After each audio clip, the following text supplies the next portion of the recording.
for the QE language here. What can you say about the jQuery itself? jQuery itself, before we have HTML5 support, they implement all the tree transversal for you guys. Now, jQuery, they have their own response saying that, okay, before the introduction of the HTML5 library, okay, they having it in a 1.4.2 version, which is the old implementation. 1.4.5 since then they adopt to the HTML5 QE languages. So they have some performance gain using the new stuff because it's inside the browser implement this QE. So it must be faster. And here is also some even more horrible QE like the dot closest core inside their library. If they use their own implementation, which is they implement themselves, much slower than the adoption of the HTML5 support. Okay, so actually you can say that using JavaScript, HTML5 support, QE, the tree of DOM objects, is having the same speed as jQuery, but jQuery gives you something more. Like they can find a sibling inside the tree. They can find some others like the closest core, some other fancy lookup. Okay, so that sometimes I use jQuery, seldom use within the JavaScript. But I heard from a little secret. There is a guy at Google interview, and that Google interview asked him about JavaScript. Okay, and their first requirement about from the interviewer. The interviewer tell him that, not me, okay, that guy is not me, okay, it's another people. Don't write jQuery. We ask you vanilla JavaScript. So what's vanilla JavaScript? Vanilla JavaScript means no library support, okay? Don't use something called Lodash, jQuery, okay? We all ask you about using document.element by ID, document.get elements by tag name, okay? And this Google interview from the Silicon Valley, he failed, of course, because he don't write vanilla JavaScript. He write jQuery. He tell me that during the interview, actually he has two computers. One computer is doing the remote interview, and another computer is looking up the vanilla JavaScript code. Oh, I know this is or in jQuery it's like this. Okay, if it is in QE, okay, of course it's being slow. Okay, so yeah, don't think that the vanilla JavaScript is no longer useful because someone really take good care about this. It is Google. So happen maybe next time I receive others JavaScript interview experience, I can also tell you. Oh, one more thing. Actually, there is one more guy having a Google interview using JavaScript. Okay, the interviewer not just focus at the within JavaScript. This is from candidate A. Okay, candidate B tell me another thing. Candidate B tell me that they particularly focus at the guy's capability in understanding one thing. What is that thing? Okay, so this set of PowerPoint is the end. Okay, another thing is this coaster. Okay, the candidate B tell me that after testing his algorithmic, Google asks a lot of algorithmic question puzzles after solving it using JavaScript. He particularly asked some questions over his understanding in asynchronous processing together with coaster. Okay, so what is a coaster? Because we are writing JavaScript, then you cannot avoid using coaster. Later on, I can tell you why. But before we talk about coaster, we will first focus on events. Okay, because whenever we use coaster, usually we use with events. Okay, and later on you will see. After I talk about event, I will directly show you an example that use events, and without the implementation of coaster, we have different outcomes. Okay, so the motivation is big enough, right? Google interview. Okay, of course you can choose Google interview using C.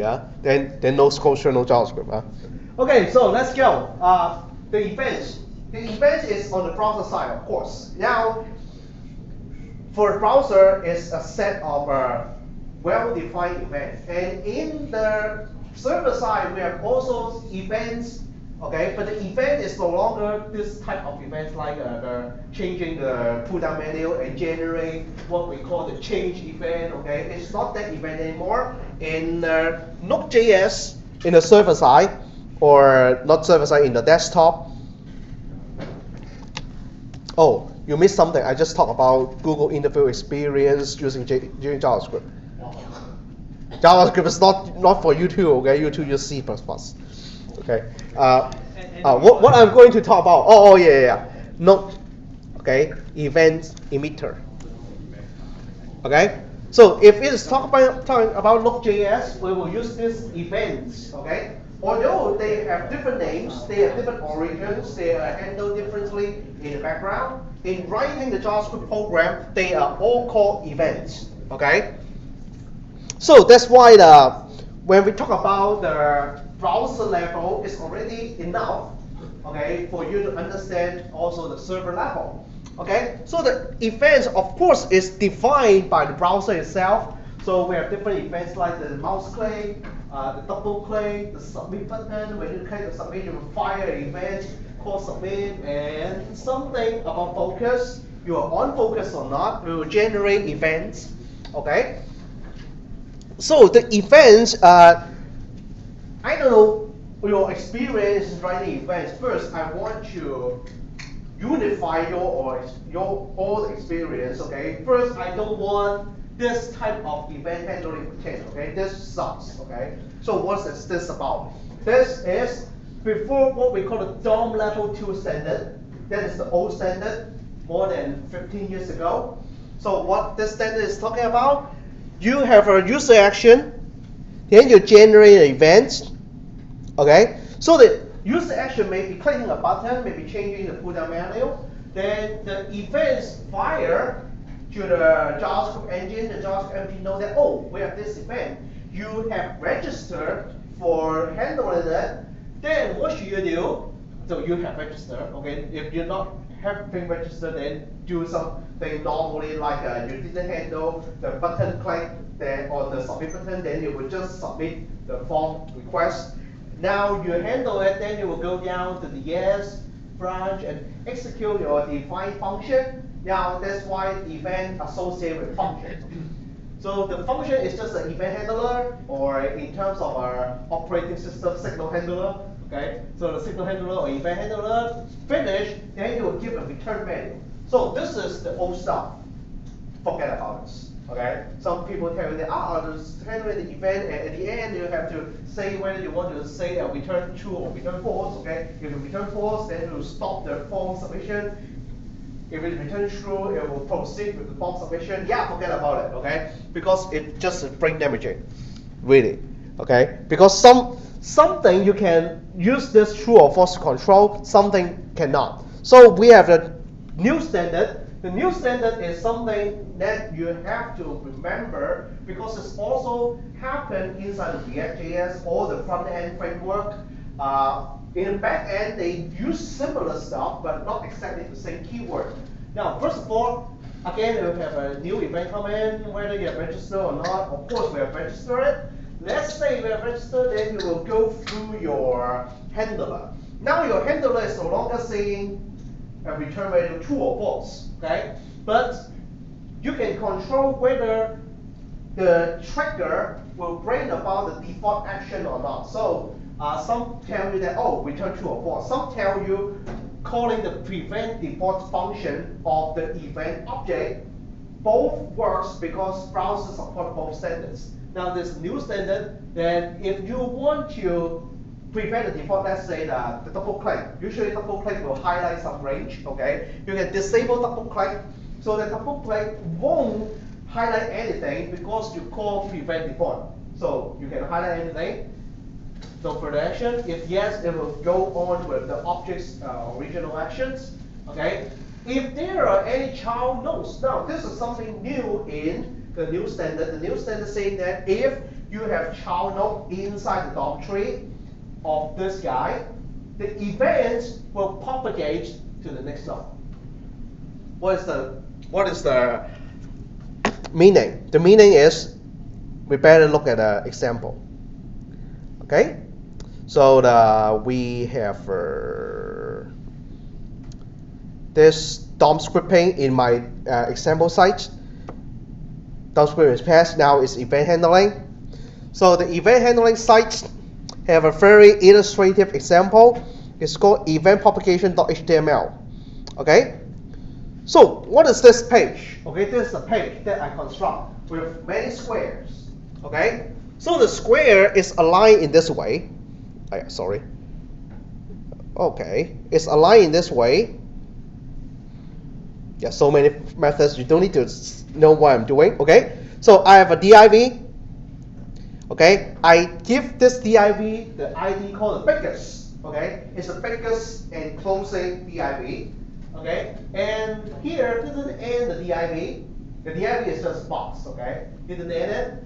Then inside the biggest we have a bigger. Okay, biggest and bigger. Then inside the bigger we have two guys. Okay, inside bigger we have a big and the small. Then we will close the boxes in a row. Okay. So what will you see is something like this. Okay, the biggest, the bigger, the big, and the small. Okay, it's all aligned this way.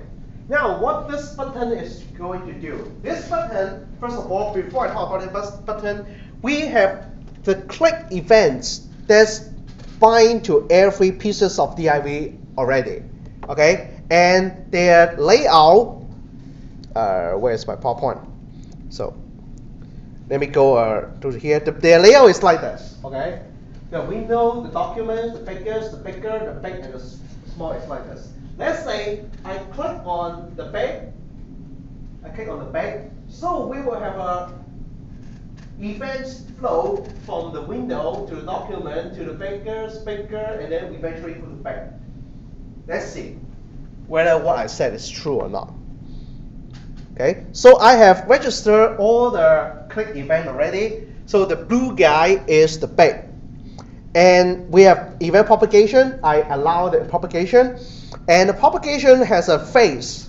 What is the meaning of phase? You can click, okay, and change it, okay.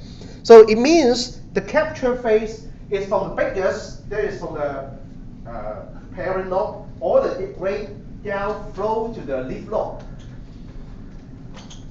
Now, click. What is that? I'm showing two sentences. The first sentence is the current target means the one who received the event is called current target, is the biggest. Okay, although I click on the big, so it's already known that target is big, but the biggest box received the first incoming event. Then continue. Then the blue is still my target, but now the green. Okay, I highlight the box border with black so that you know that the green receive the next phase. And continue, we will receive down to the blue guy. Now the blue guy is the target, then the propagation stop. Okay, so again we can try again. Or let's click on the green guy. Biggest, the red guy receive it first. Okay, and then the green guy, and no more. Okay, because I reached the target now. Now how about the reverse phase?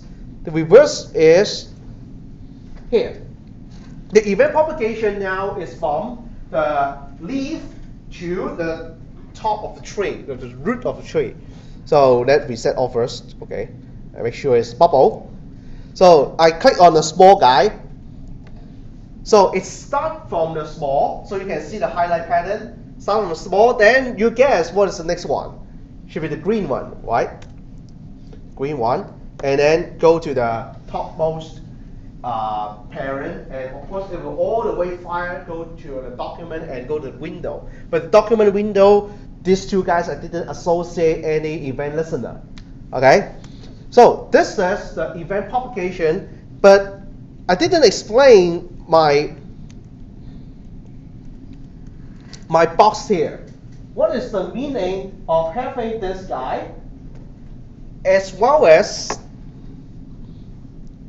this button, propagation, yes or no? Okay, it means that you can even control the propagation. Let's say I choose the bubble phase. Okay, make sure it is bubble. Okay, bubble. I choose the bubble phase. It's from the leaf all the way up to the roots. Okay, but I choose to stop the propagation, and the first guy who's capture the event will stop the propagation. Okay, I choose this to no. Then I click on the blue guy. Originally, it will propagate up to the green guy. Now it's no more.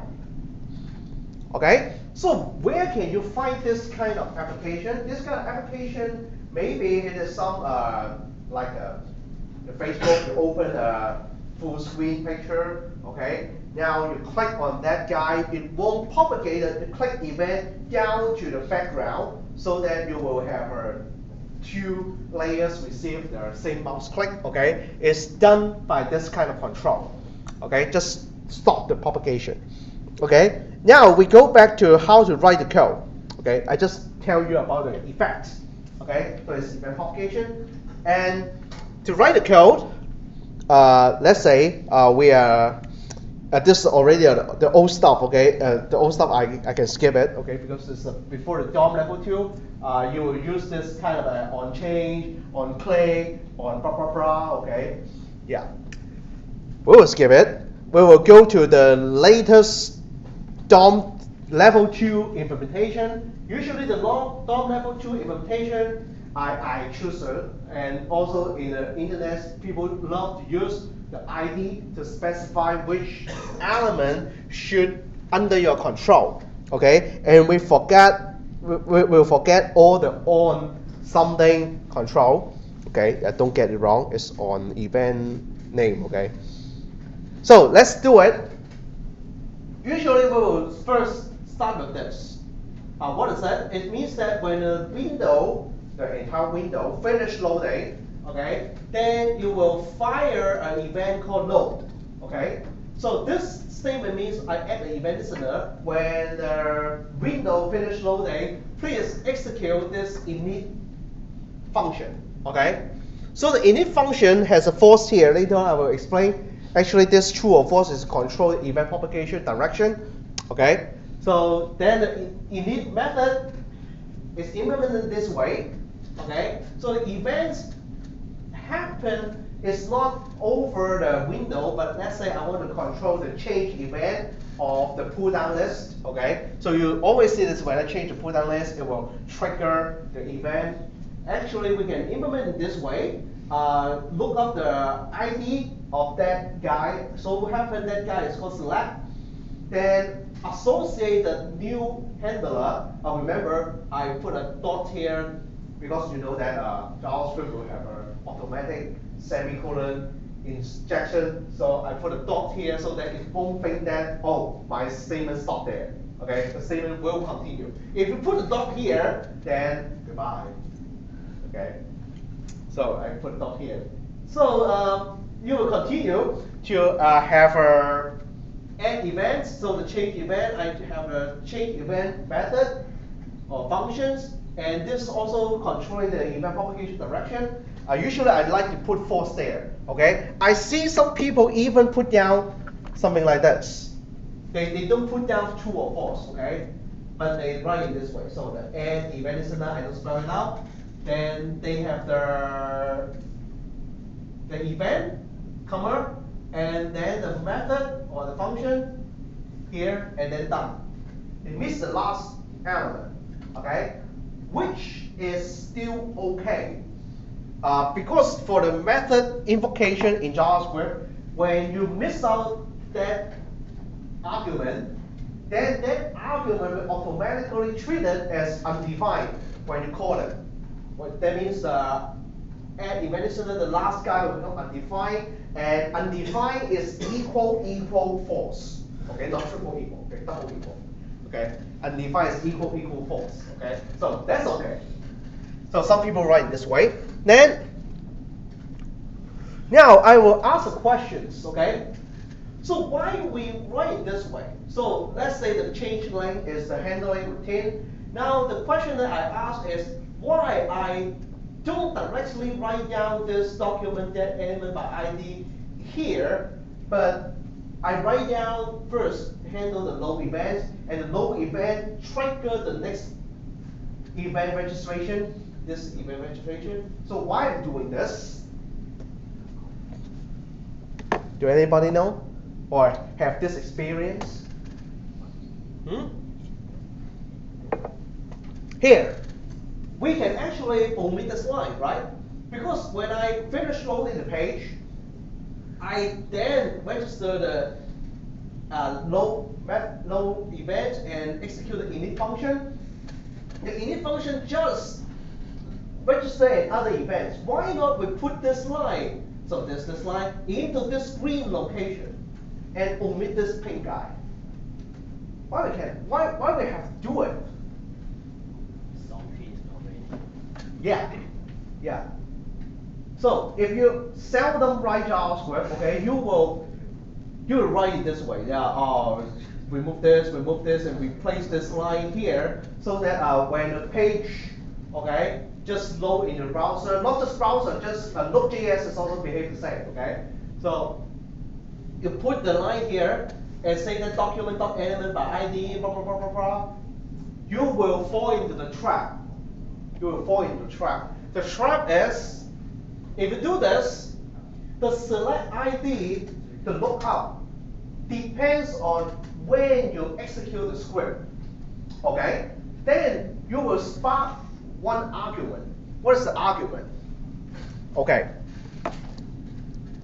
I don't know. I just randomly go to some site. Okay? So first, let's take a look at my site. Okay? Maybe I choose to view the source code. Okay? So I love to include everything at the top or before the body of my site. This might happen. Okay? Another, I don't know. I believe that CUHK is a good page. Let's take a look.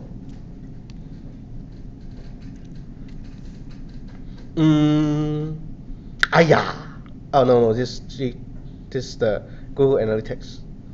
And it's script. Oh yeah, they follow some standard. Okay, so can you see their script is not like me. Okay, their script part loading all the JavaScript is putting at the end of the page. For my page, I put at the top. This guy put it at the bottom. What they are doing actually, why there are two ways, okay? It's because of this problem, okay? What is this problem? I didn't say about this script location, okay? The script location is embedded in the source code, right? Let's imagine that this script is put at the head of the page. Then this document.getElement by ID select will return undefined, not undefined, return null. It cannot find anything. Because why? Because the rendering of the page didn't finish. You just put it in the head of the page.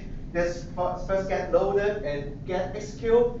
When execute, this ID cannot be found. So many people write script, put the script tag at the end of the page. Now this is the end of the page already. Okay, so this footer is the end of the page so that they can avoid, they can avoid the problem of looking up nothing. Okay, but I don't care. I just follow some good practice that I load every event or look up things after the windows have finished loading. So when the entire page finishes loading, then I start the registration of the events using this way. Okay? So this is the event, and when you finish loading everything, then you will change the pull down menu, then you will launch the change lane and follow the change lane and execute something. Now, this is the basics of events. Okay, so you have so many types of events here. All right, so before we stop this lecture, we will go through some exciting example with events. Okay, so the exciting example with event is in the section of culture. Okay, so let's take a look at this program. Now you're just very hot about you have warm up about the event. Okay, so let's take a look what this program is doing. Okay, first we have the load event. Okay, so when the load event finish, I will execute init. Okay, and init is doing something like this. We have let's say for div. Okay, why is known as for div? Okay, is looking up the document and create for div. When I create the for div, every time I create a new div, I associate one function to this guy and give you the layout like this.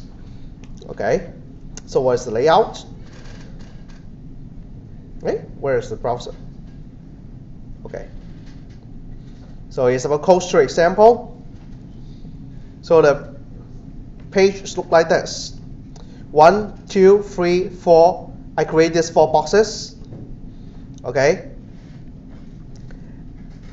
And when I finish create these 4 boxes, I associate the event called click. I don't care about the propagation. Okay. No matter true or false, it will give me the same thing. Okay. And I put down the function here. The function will just alert I. So what is alert I?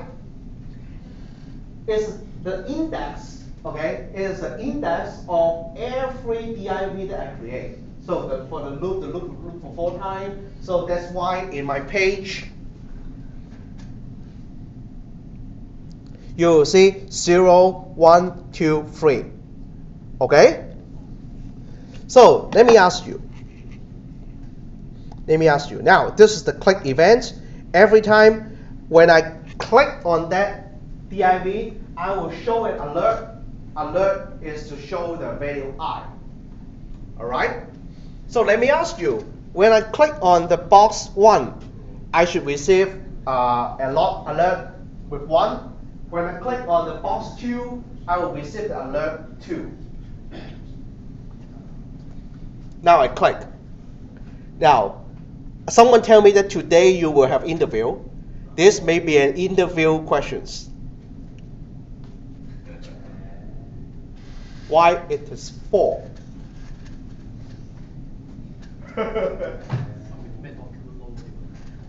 Why it is 4? Come on, 2, also 4, 3, 4, 0, 4. All are 4. Okay? Yeah. You know there is a keep team in CHK, right? KEP, okay? So I'm one of the members. I use these questions to interview all people. Only one guy knows the answer. Only one. I interview more than 10 people. They all who failed these questions, I kick him out. Okay? Don't tell me that you know how to write JavaScript if you don't understand this question. If you understand this question, that means that understand the question means that you can solve this question. Okay? Why we get 4? Let's take a look at the code. Is there anything about the code? The code seems to be perfect, right? Whenever I register, I say that okay, I register alert I. And why I is 4, but not all 0, all 5, or all 3, but 4.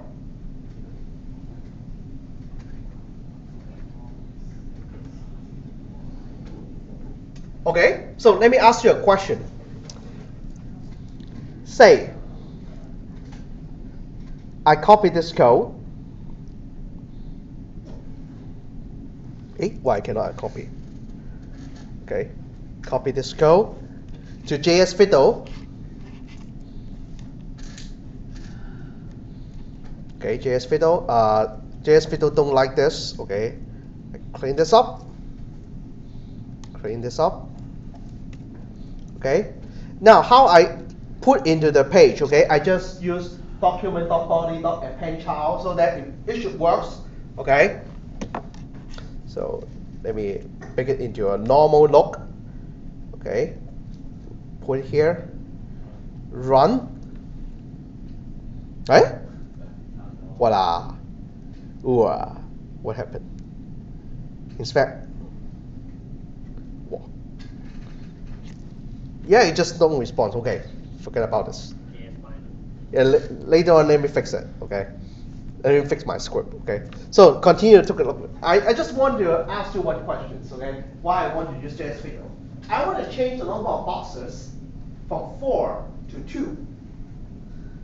Then what will be the answer? If you can observe the pattern, you will answer me that if I change it into 2, then the alert box will always show 2. If I change it into 3, the alert box keep on saying 3. Okay? Yeah. There's an interview questions. I give those candidates, some are master, some are first class honor students. Okay? Even who some of them have taken my course. Okay? The one who take my course, of course, know how to answer it. Okay? If he don't, I will find ways to fail him. Okay? So, what is going on here is about one name that you have heard of since year 1. Well, maybe your year 1 is different from my year 1. Okay? Pointer. There is something related to pointer in the sense of a pointer. Of course, in JavaScript there is no pointer. It's a sense of pointer. So what is the sense of pointer here? It's about the moment that you associate the function to the event. What is I? What is I to the function? Is it a local variable to the function? No. Is it global variable? No. Take a look. Where is I? Where did I declare I? I is a part of another function. It's not something global. Okay, it's not something global. It's just associated inside the scope, the function scope of the init, right? And not just inside the init, but inside the for loop of init. Okay, even more whole. Okay, so that means that the I is something which is not permanent, right? Not permanent. Once you call the function, it exists. If you don't call the function, it doesn't exist. Okay. Now, for this events handler, he has a problem. How can he think of that I? What is the role of I? Is it permanent or not? If it's not permanent, then when the time comes, I call this, it will fail. Right? Because the I doesn't exist. Or you can think of it another way. Oh, how about the function E and alert I, okay? Maybe the I is being hard-coded when I register, and it follows the value of I at that moment of time. But sorry, JavaScript won't work like that. Won't work like that, okay? How can we make it work? To make it work, you will need something like this. Okay, later on I will explain to you. What is this? You may have seen this in some GitHub repo or some other people's code. This function supposed to be a defined functions that later be called by the event listener. Now I change it. I change this stuff into, how can I explain this? A generator of function, right? This function returns a function. And not just writing a function immediately return a function, but I also execute it. What is the meaning? What is the meaning? I will give you 1 week time, okay, for you to try different combination. You can use JSPiddle to copy this code, okay, and put in JSPiddle to try something, so that you can have a sense what is going on between this correct version and the wrong version, okay? And the feature here is what we call kosher. What is kosher? Kosher is the time when you define the function. It will also collect all their environments or related stuff. So in previous example, the I is associated with this function, right? When I define this function, I need the I. So actually, you can use the idea of writing C. He needs I, okay. We make this I just like a pointer pointing to this I. And because there's another concept, because the reference count, yeah, how many of you write iOS app? Objective-C, then you will heard of reference count, okay? The reference count, how many references pointing to this I, now is no longer 0 when JavaScript try to degenerate the I, destroy the I. It's fine that reference count is not 0, it won't destroy it. Okay? So you see JavaScript engine is so complicated. Okay? For a temporary variable, it will look up how many people pointing to it. Okay? Now this function, once you define it, it points to that guy and make the reference count from 0. So the var I, although you write as a temporary, is not a temporary way. It's never degenerated, okay, never be destroyed until the reference count is 0. But it's not possible. Yeah, the event is always there. You can destroy it. Okay, so now it has a permanent status for this temporary variable. Then why we have 4? I think you have some idea and approach closer to the answer. We will explain that on the coming Monday. Okay, I hope that you will try, because in later example, I will keep on using kosher again, and again in creating private variable, private method, topic method, which use kosher a lot. Okay, and once you understand what is kosher, then you look at some JavaScript library, JavaScript example code, you will immediately understand what they're doing. Okay, so time is up.